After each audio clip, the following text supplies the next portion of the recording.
You're not afraid of the dark, are you? My God, it's full of stars. Quite an experience to live in fear, isn't it? You have to consider the possibility that God does not like you, never wanted you. In all probability, he hates you. This is not the worst thing that can happen. It isn't.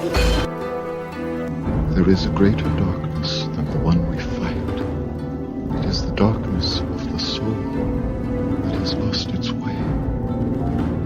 The war we fight is not against powers and principalities. It is against chaos and despair. Greater than the death of flesh is the death of hope. The death of dreams. Against this peril we can never surrender. The future is all around us, waiting in moments of transition to be born in moments of revelation. No one knows the shape of that future or where it will take us. We know only that it is always born in pain. Good tidings, my truth seekers. Welcome to Coffee, Cigarettes, and Gnosis, the approachable, comprehensive, and affable discussion about the world's favorite and least known heretics, the Gnostics, and their spirit mates in the esoterica. Anal natrach, urfas betad, dofiel. And a special welcome to the MySpace network of truth seekers and lovers of the esoterica I just began a few days ago. For the rest of you not there, please join me so we can network our army of gods in the becoming. I'll swallow your soul! The virtual Alexandria spreads, and this time we won't allow Christian mobs, Islamic caliphs, or a Julius Caesar redivivus to take us down into another millennium of darkness of the human imagination. We will stay away from scholarly pontification, New Age babble, and politically correctness sterilization. We are on a dark odyssey through the gnashing rocks of orthodoxy. Our journey will lead us to what Valentinus called Bythos, the holy deep, the source of the all, or as the prophet Manny called it, the treasury of light. My name is Miguel Connor, otherwise known as your host, Abraxas, the cutest of the solar logos. Fat, drunk, and stupid is no way to go through life, son. This is Sunday, July 23rd, and you are fortunate that you won't have to listen to much of my drivel today. We will be getting to the main event very soon. And what an important main event it is, because David Fideler, author of Jesus Christ, Son, S-U-N, of God, is with us. This is undoubtedly one of the most important books for any person who takes the esoterica and mystical seriously. With high scholarship and thorough research, this book covers ground that very few, if any other scholars have even dared to think about. Scholars maintain that the translation was lost hundreds of years ago. Jesus Christ, Son of God, is a 15-year journey for David that uncovered many astonishing truths about early Christianity and Gnosticism itself. He found that Gematria, or Gematria, prevails in most ancient philosophy, mythology, Jewish and Christian scripture, and this ain't no silly Bible code or numerology, but a sophisticated form of math and geometry that point to some very transcendental gospel truths. He's not the Messiah, he's a very naughty boy! He also discovered that the Hellenistic thought, mainly from the Orpheus mystery schools, Plato, and Pythagoras, is as much a foundation for Christianity as is Judaism. David also discovered new revelations about the concept of the Logos, the origins of Mithra, the coded formulas of Gnostic texts. the influence of sacred geometry on ancient Egypt, Babylon, and even medieval Christian architecture. And that's just scratching the surface, my true seekers. Even for you more left-brain freethinkers, Fideler's book is pregnant with algebra and geometry equations, architectural and cosmology diagrams, an abundance of mathematical truisms that I'm still struggling with. It also has early Christian and pagan art, Kabbalah symbolism, Greek philosophy and Pythagorean mysticism, and, once again, that's just scratching the surface. Jesus Christ, Son of God, is as much an encyclopedia that would give the most learned Freemason or Templar a big woody as it is an inspirational work on expanding one's consciousness. I know when I read it, it was a non-drug, non-tragedy in life altering moment for me. Free your mind. I'd probably be one of those neo-Gnostics who runs around greeting people with Shalom, calling Jesus Yeshua instead of Joshua, which is his real name, and believing that the Christ within me is just a new age vehicle to improving my physical world around me that in reality can't wait to keep me even more ignorant. Good luck with that enlightenment stuff. So I hope you find the interview profitable in our slow removal of the shackles of the archons, that angelic mafia that keeps us in this gilded prison we call the cosmos, or as the Gnostics called it, the kenoma, the emptiness. So, in our very unpolitically correct way, I hope you've got fuel in your cup and some tobacco to burn. And since it seems that here in the USA they're starting to go after fat people now that they're squeezed enough money and given enough grief to smokers, start eating something during the show. You're not your job. You're not how much money you have in the bank. You're not the car you drive. You're not the contents of your wallet. You're not your fucking khakis. You're the all-singing, all-dancing crap of the world. The Coffee, Cigarettes, and Gnosis interview. With us today we have the honor of having David Fideler, author of Jesus Christ, Son of God. How are you doing today, David? I'm well. How are you doing, Miguel? Oh, just great. I think we're both surviving the Midwest heat wave, aren't we? Yes. Fortunately, that's beginning to pass. Yeah. Yes, there is a break. Well, heat never lasts up here. Well, obviously, the topic today is the very little known issue of or topic of Gematria. Could you tell us about Gematria? Yes. Well, Gematria is a system that is the system of number symbolism that is used in various world religions and mystical systems. And you find it in ancient Greek, Hebrew, and Arabic, and I believe that there are actually forms of it present in Vedic mathematics as well.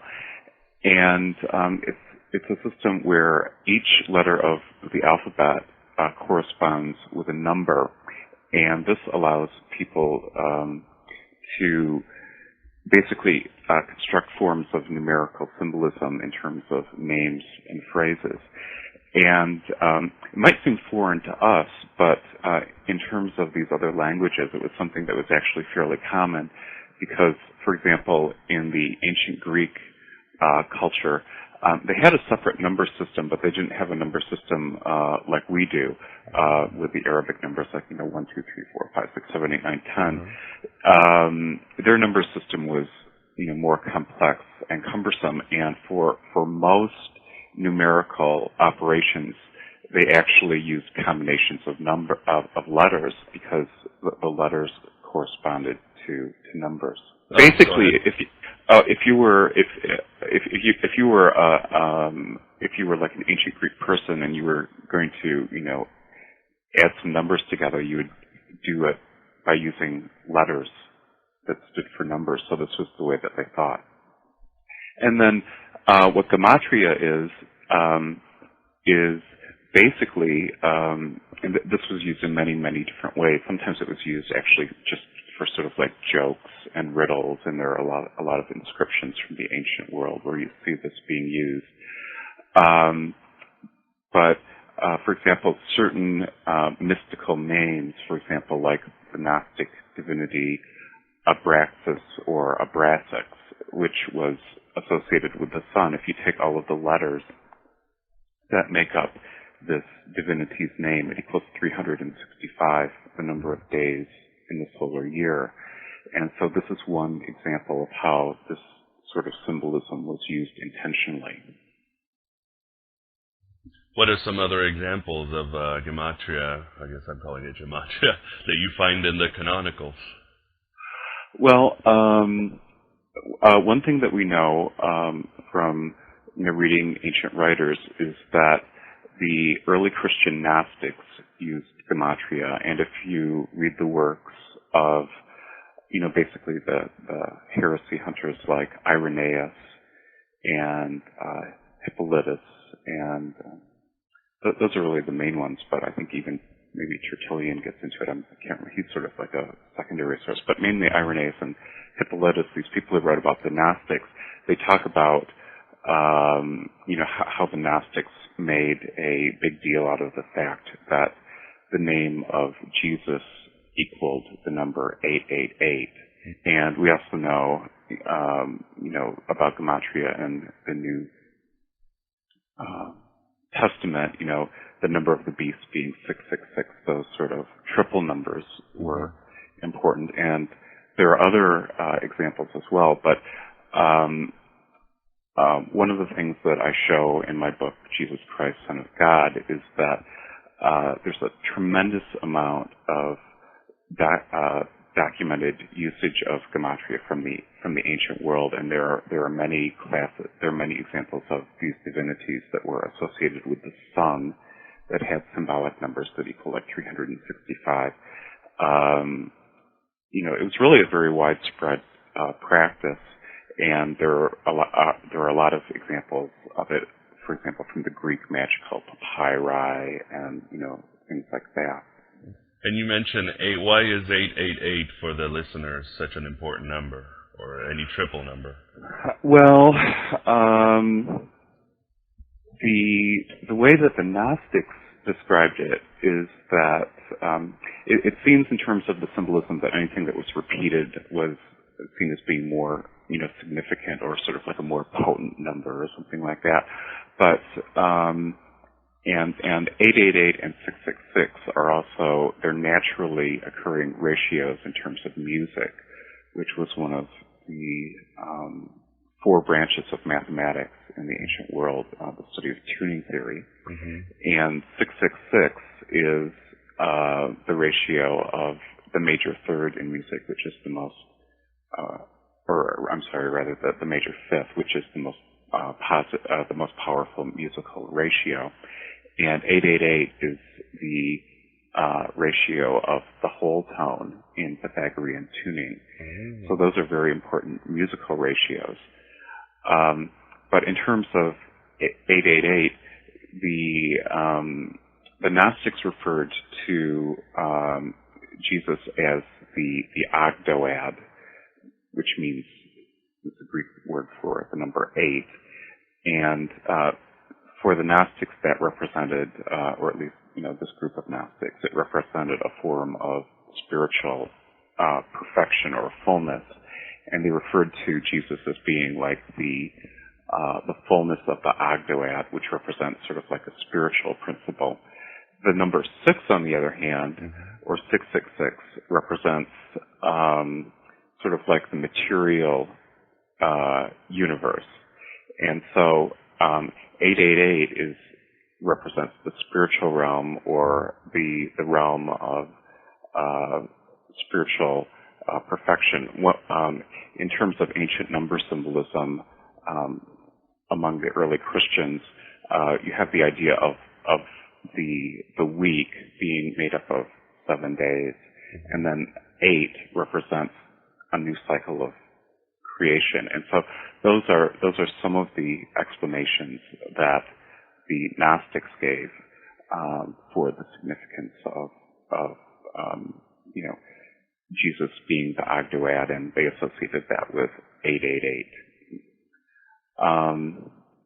It's very strange when you first realize the fact that Jesus is 888 because everyone, for hundreds of years there's been all of this emphasis on 666, and then as being a symbolic number, and then to discover that Jesus, the sort of like the central principle of Christianity, is also a triple number, just like 666, except it's 888. And you even say that even Paul uses Gematria. Well, there are examples of Gematria in the New Testament, and there are examples of Gematria in the Pauline writings.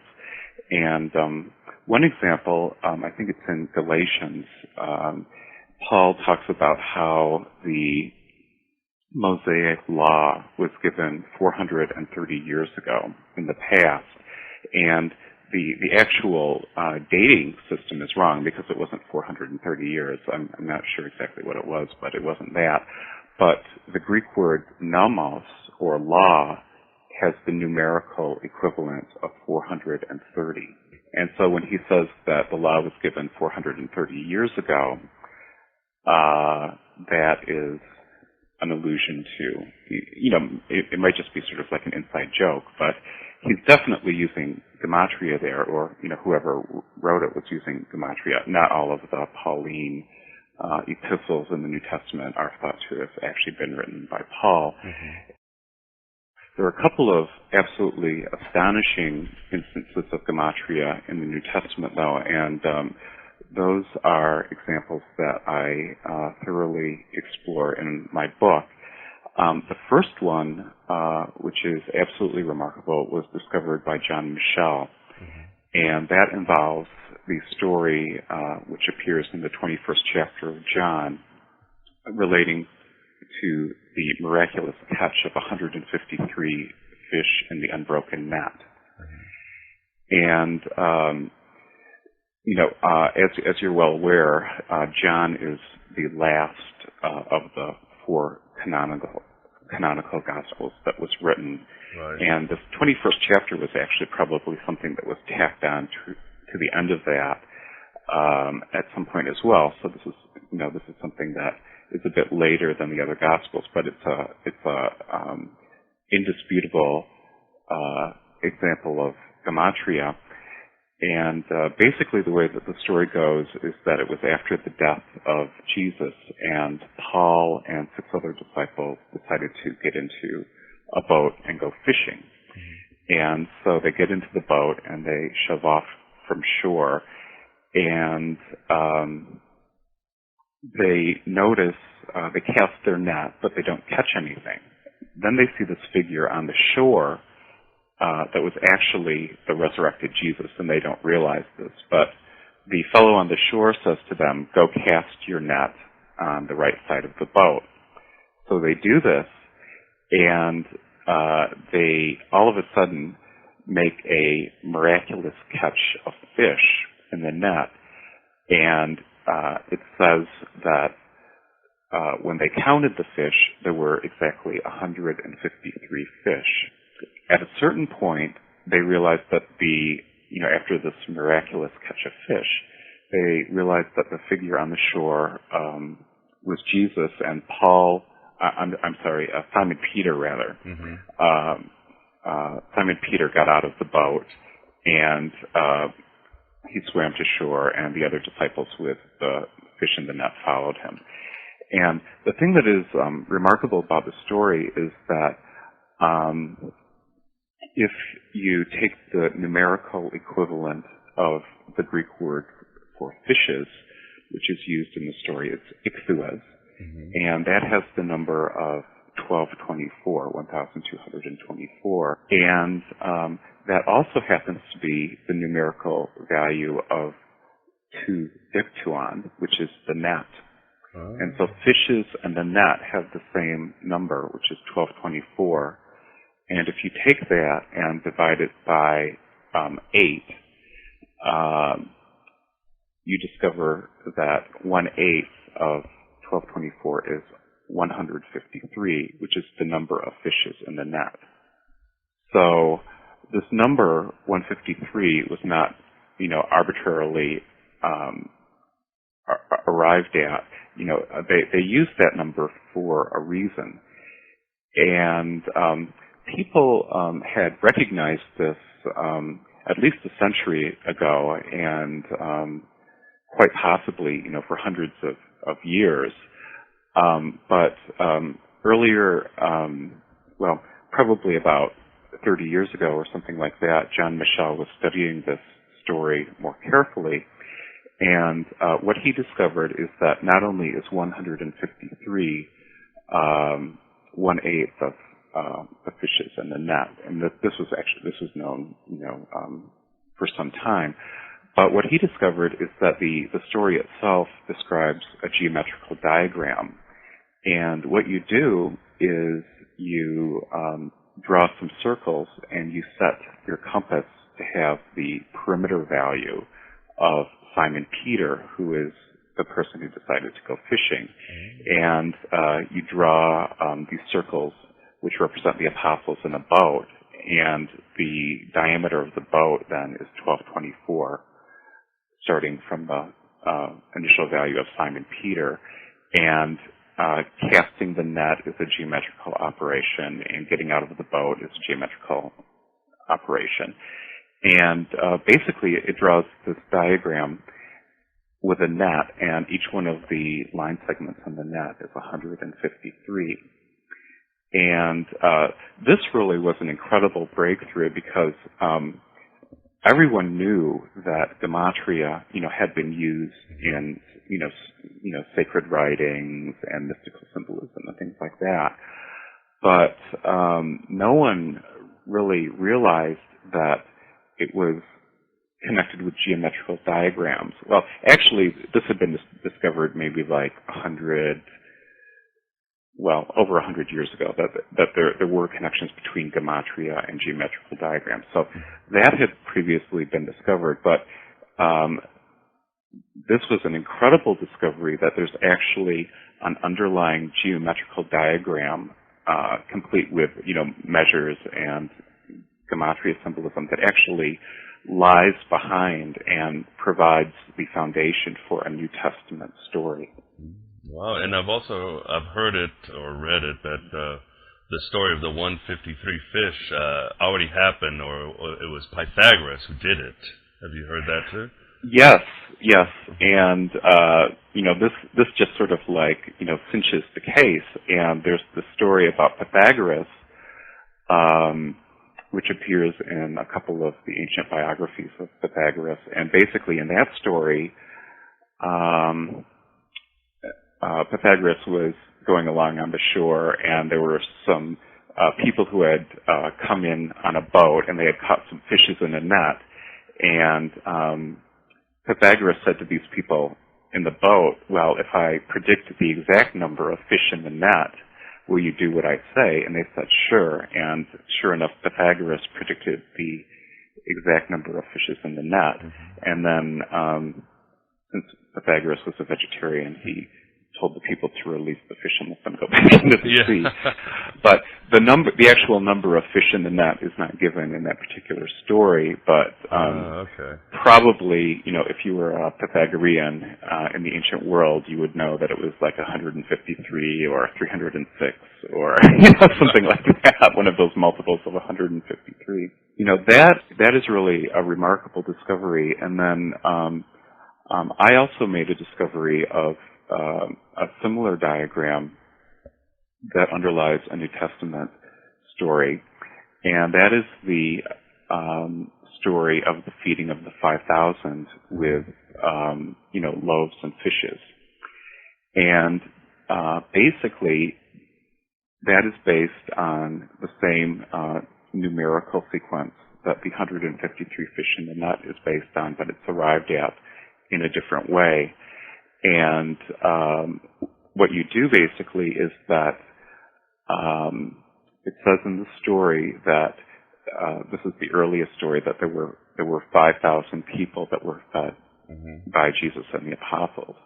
And the way that you arrive at all of this is you take a square that has 5,000 square units inside, and then you basically measure the square, and you can do some geometrical operations, and basically all of the elements of the story then come out of the geometry, and all of the measurements are exact, and it's the same, it's basically the same numerical code that's used in the story of the 153 fish in the net.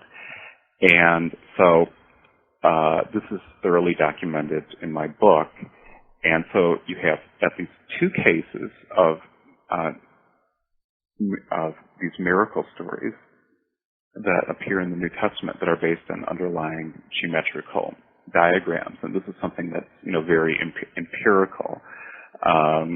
It's not really something that you can dispute when you see the geometry and how it perfectly matches up with the story and the text.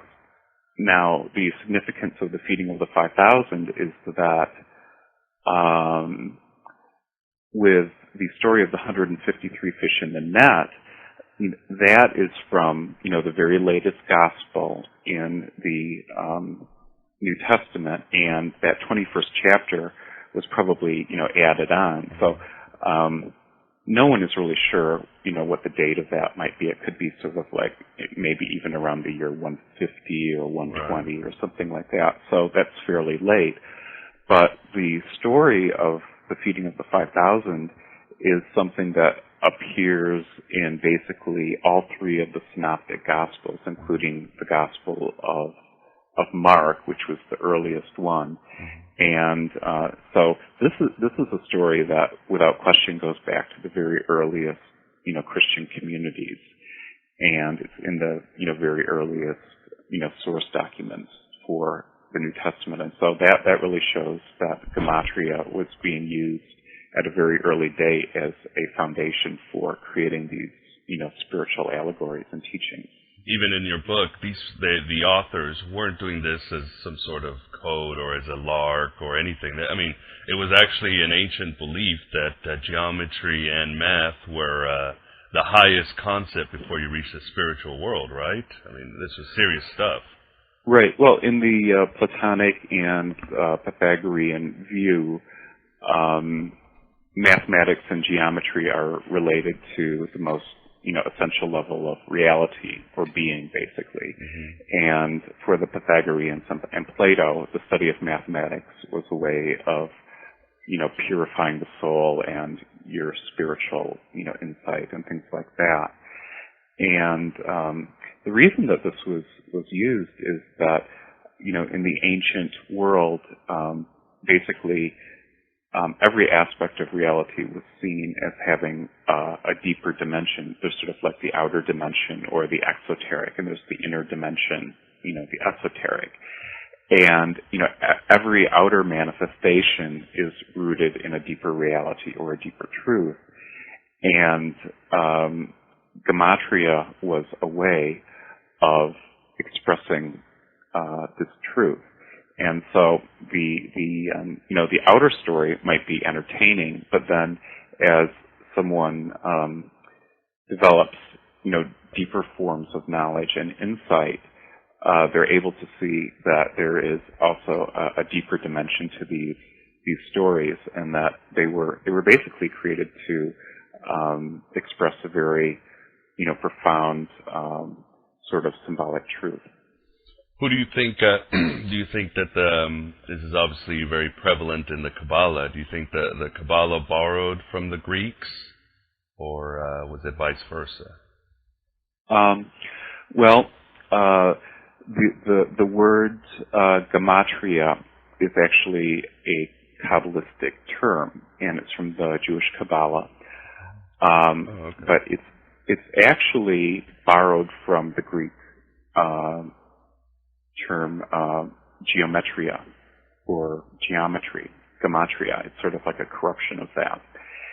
And this practice in Greek was known as isosephism, which means, well, that describes part of it, which is like having the same number. because in this sort of symbolism, words with the same number were sometimes seen as denoting the same thing or being equivalent on a symbolic level. But the evidence, the historical evidence, is that this number symbolism was first used by the Greeks, and at a later date, the number system, the Hebrew letters were also associated with numbers, but this is something that is actually later. So the practice of Gematria, as far as we can tell, in terms of the way that it's normally used, was something that the Greeks developed, and then it was something taken over by the Jewish Kabbalah. The Greek version is several hundred years earlier. The earliest example of Gematria, and I don't have the source right in front of me, but it's in my book, was I think a Babylonian king, Sargon II, had a wall built that had a length in terms of measurement that was equivalent to the numerical value of its name. And so that's not a form of mystical symbolism, really. It's more a form of, some royal ego kicking in. Yeah, exactly. But it shows you how ancient the practice is. And I might be wrong about this, but I think that's about 1800 BC. Wow. Something like that. You can find the exact date in my book. But this is something that has been used for hundreds and hundreds of years, and similar things were used in terms of building the Gothic cathedrals and things like that.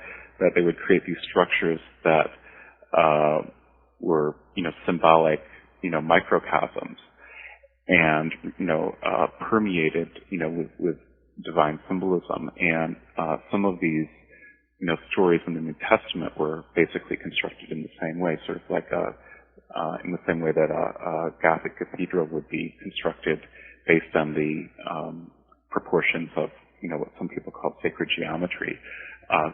So too were these New Testament stories constructed in the same way. And the argument that I present in my book is that the New Testament writers really did not invent this at all, but this was a practice that had been used by the Pythagoreans in ancient Greece, because in terms of, you find the same geometry, and it involves the names of the major Greek divinities.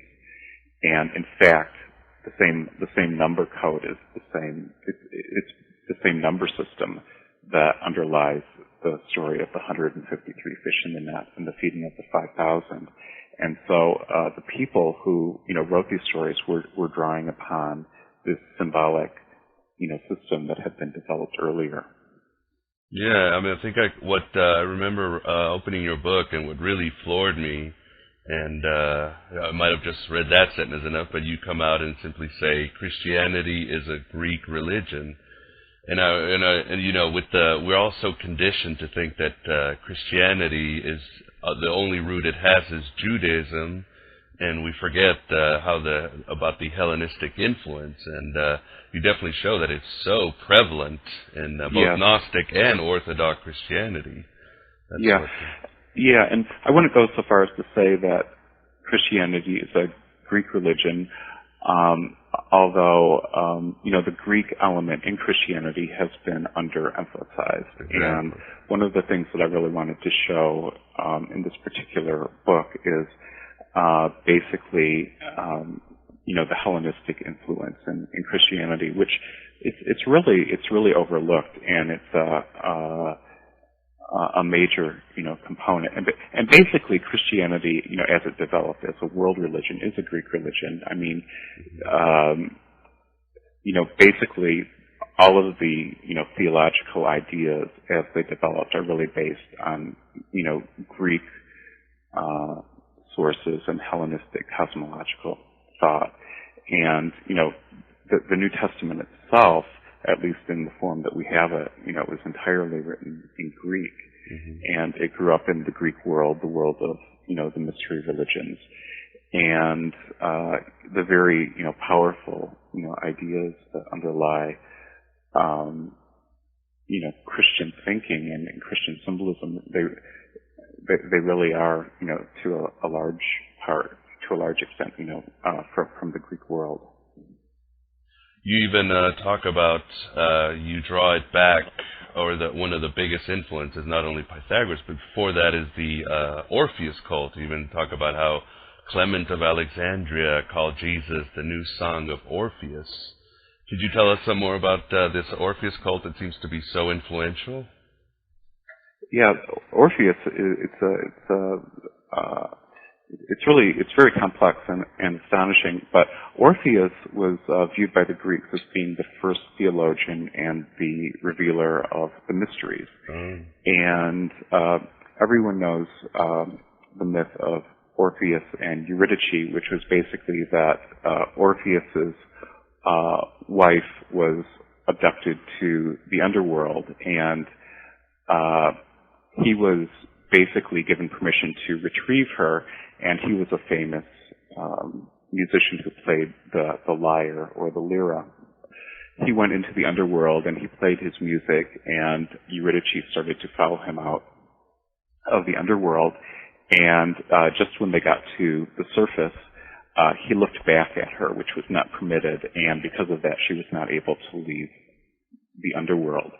But you can see from this that he was basically trying to save his wife, or the soul of his wife, and so he was basically seen as being a sort of savior figure, and he saved her through music.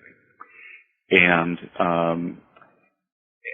in the sort of like esoteric interpretations of Orphism, the music or harmonies of Orpheus's lyre were associated with the idea of the logos, or the cosmic pattern of harmony and intelligence that underlies the cosmos. And the early Christians, and this was a central idea in Hellenistic thought that influenced Christianity in a very profound way. And the beginning of the fourth gospel, it says, "In the beginning was the Word, and the Word was toward God, and the Word was God." And this word that they're talking about is logos, which has all sorts of meanings. And actually, one of the few things that logos doesn't mean is actually word. That also floored me, because again, we're so trained to think that logos is word and that's all it is. But you definitely show that it means so many different things other than word. Yeah, and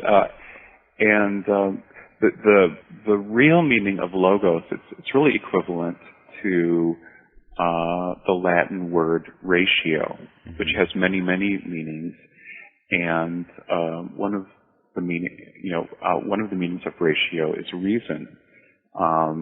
That's where we get the word rationality, and a ratio is also a mathematical proportion.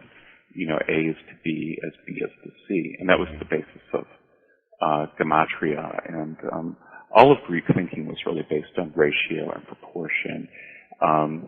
Also, ratio represents intelligence, not in terms of the way that we normally think of intelligence, of sort of like the ego thinking about things or analyzing things, but the Greeks had this idea that behind the structure of the world is a natural harmony or an intelligence that orders things. And I think this is actually a very valuable, and I would even say indispensable notion for us today, because in terms of theological thinking, we have this sort of like unfortunate idea that God is sort of like this ego that stands apart from the universe and draws up a plan and then sets the universe in motion. And the Greek idea of this is that there is indeed a living intelligence behind the universe, but it's something very organic, and it's something that spontaneously sort of springs out of the eternal level of reality. And that's one of the things that's so beautiful about it, because it sort of, it doesn't deny that there's sort of like a supreme principle or divine principle behind the universe, but it does away with this sort of like primitive anthropocentric notion of God being some sort of like giant human ego who sort of like, wills the universe into being according to some blueprint. But anyways, I don't mean to digress about that, but this word logos, it has many, many different meanings. And it can mean, it also means like oratio. It means like an account given of something or an articulation of something. But it doesn't actually mean word. And in any case, to go back to your question, Clement of Alexandria identified, he spoke of Christianity as being the new song. And he identified Christ symbolically with being the new Orpheus. And this idea is that Christianity was a new manifestation of the universal logos, which has always, existed in different forms. And Clement of Alexandria, he was one of the early church fathers who was most influenced by Greek thought. And he was very, very important and influential. And it was in ancient Alexandria that this idea of this Hellenistic idea of the logos was most profoundly influenced Christianity. But he was taking sort of a different approach, because if you read the Gospel of Matthew, Jesus in the Gospel of Matthew is symbolically identified as being the new Moses. And Clement of Alexandria identified Jesus as being the new Orpheus. Mm-hmm.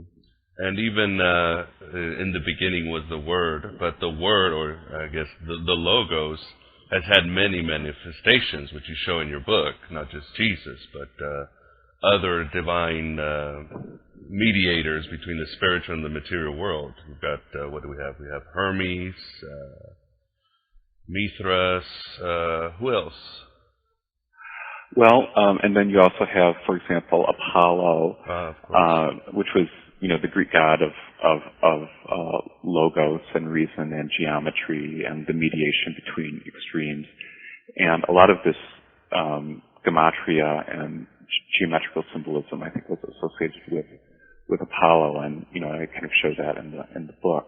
But the idea of it, sort of like the key idea, is that the ancient people had this idea of a principle at the heart of creation, which orders both the external world as well as the human world, the soul. Mm-hmm. And so the logos was seen as a cosmic organizing principle, mm-hmm. and its emblem was the sun, which is the bestower of life and light.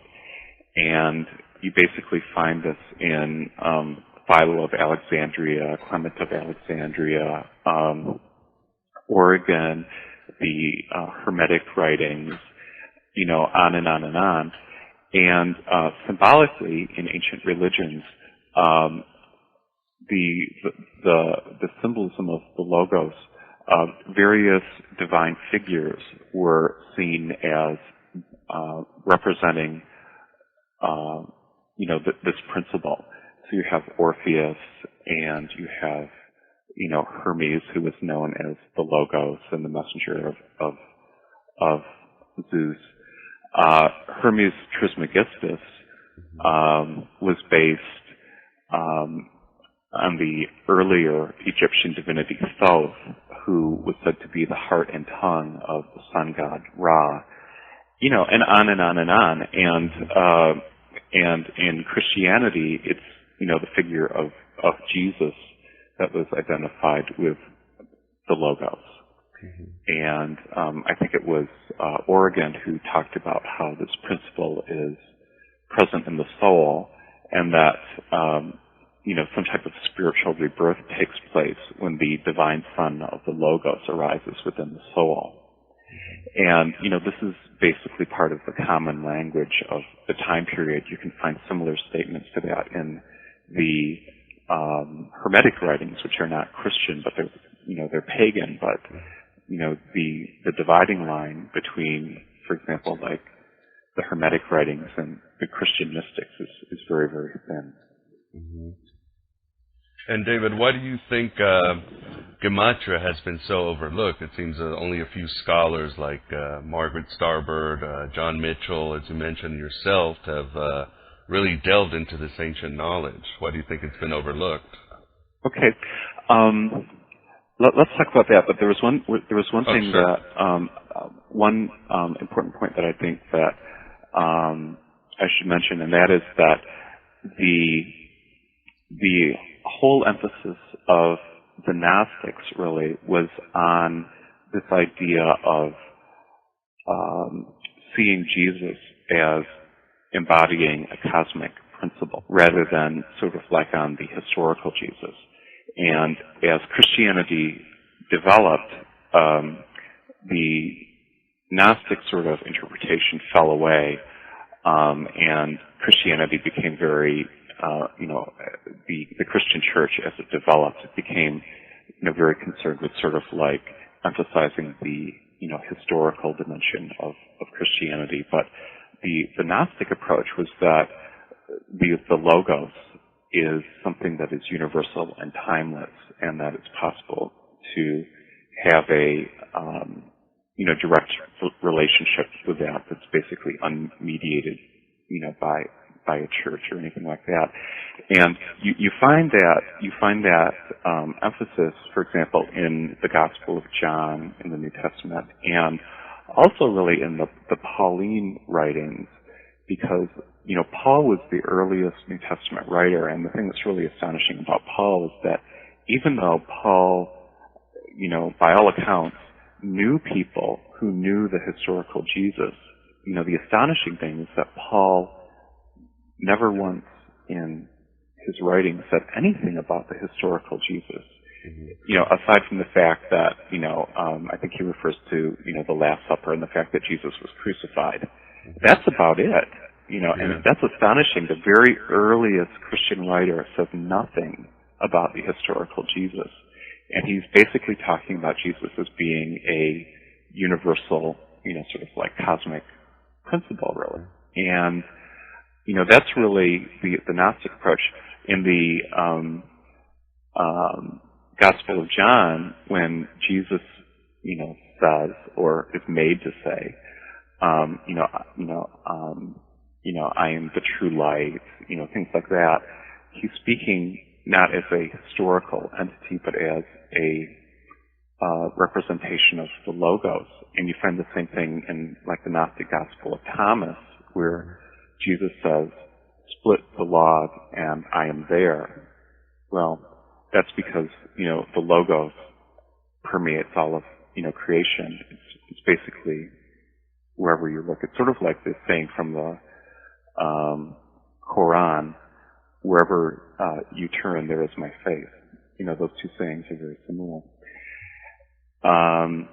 So, it was really that Gnostic interpretation of Christianity that sort of like, lost out, in terms of Christianity's historical development. Okay. So it was more to focus on the carnalized Jesus rather than Jesus as the principle of the universe. Right. Mm-hmm. And to get back to your question of, why people have basically ignored Gematria, well, I don't know. That's sort of complicated. One of the problems, I think, is that when people think of Gematria and number symbolism, they often confuse it with numerology. Very and there's really a difference between numerology and number symbolism. And there are some areas where there's sort of a blurring, and they're sort of like, superstitious, usages of Gematria and things like that. But, when I was researching the topic, what I discovered is that, sort of like at the heart of it, there was something that was very, very sophisticated. And I think that, aside from the fact that, numerology, attracts, crackpots and also inspires fear on the part of people in the academic world because they don't want to be associated with it. The other reason I think is that a lot of scholars do not take the ancient writers seriously, and they don't really have any way of sort of like entering into their worldview. And basically they don't understand the material. You know, we're living in a different time, and you know, the sorts of you know, scholarly approaches are really, you know, quite alien to, you know, what the ancient thinkers were really thinking about. And so in order to really understand it, you have to sort of like enter into, you know, the worldview of, you know, the ancient philosophers and mystics, you know, at least through the use of historical imagination. And you need to really try and, you know, understand what they're talking about, as well as taking, you know, the writing seriously, because if you look at it from a historical perspective, you know, there's no doubt that this was, you know, being used. And so when I was doing this research, you know, I basically, you know, took it as a starting point that this was something that was really worthy of, you know, serious investigation. And it's a very, very important topic, because if you realize that, you know, that there are at least two stories in the New Testament that are based on underlying geometrical symbolism, you know, and this is absolutely solid, then, you know, by necessity, it really changes, you know, our view of, you know, early Christian origins. If you don't mind answering, this is a question from one of the listeners. Okay. To end things. It's from Dave Greenaway, from the UK, and his question is, given the extent to which Gematria pervades the Gospels, especially regarding the name of key characters, etc., places and things, do you, David, think that this suggests the whole Gospel story was contrived and there was no historical Jesus? No, although actually, to be honest with you, when I first started doing research into this, I did question the historicity of, you know, basically sort of like, you know, the stories about Jesus and things like that. And I think that's really a natural, you know, reaction. You know, none of the people who wrote the Gospels actually knew Jesus. None of the people who, you know, even Paul, who was the earliest New Testament writer, you know, did not know Jesus. And but I think that historically, you know, it's quite certain that there was a figure, you know, like Jesus.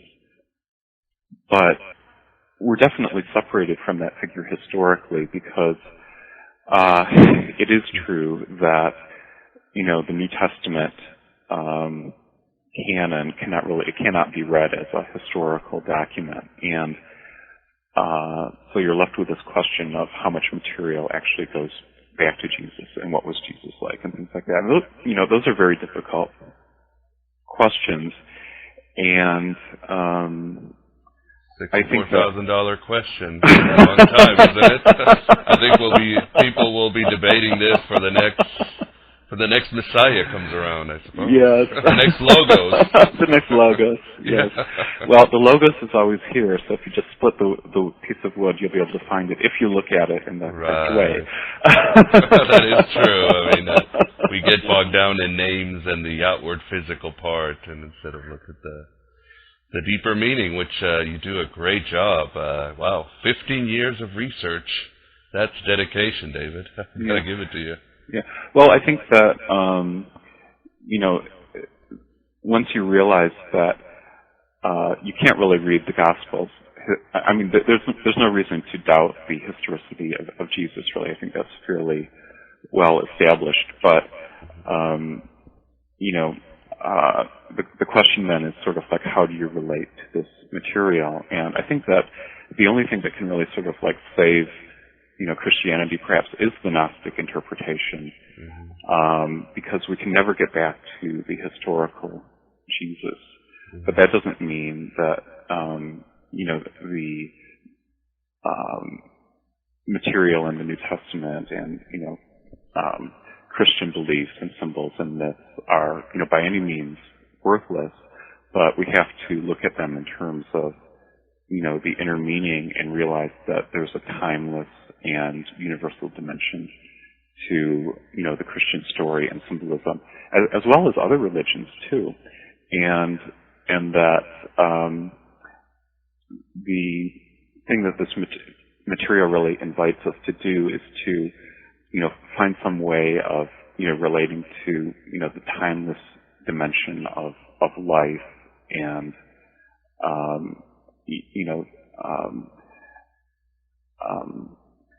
because otherwise we're trapped in history. And, according to all of the ancient, philosophers and, the more profound spiritual thinkers, there is a dimension of reality that, is not limited by time and space, and that we only become fully human when we are able to, realize that in some way. And so I think that the important thing is to recognize that there is some sort of, universal dimension, and to really, look for that, because, a historical interpretation of, Christianity, and really, just about any other religion is going to lead you to a lot of dead ends. Well, I think that's about it, David. Thank you very much. That was well said, and hopefully we can bring some more light into the which I think is a very relevant topic of Gematria. So thank you very much, and I certainly hope to have you on soon. Great. Well, it's really fun talking with you. I am Abraxas, broadcasting from virtual Alexandria. The road has ended, the song is over. Thought I'd have something more to say. But don't cultivate any troubles, my true seekers, because like heaven above you, the spy that loved you, I'm keeping all of your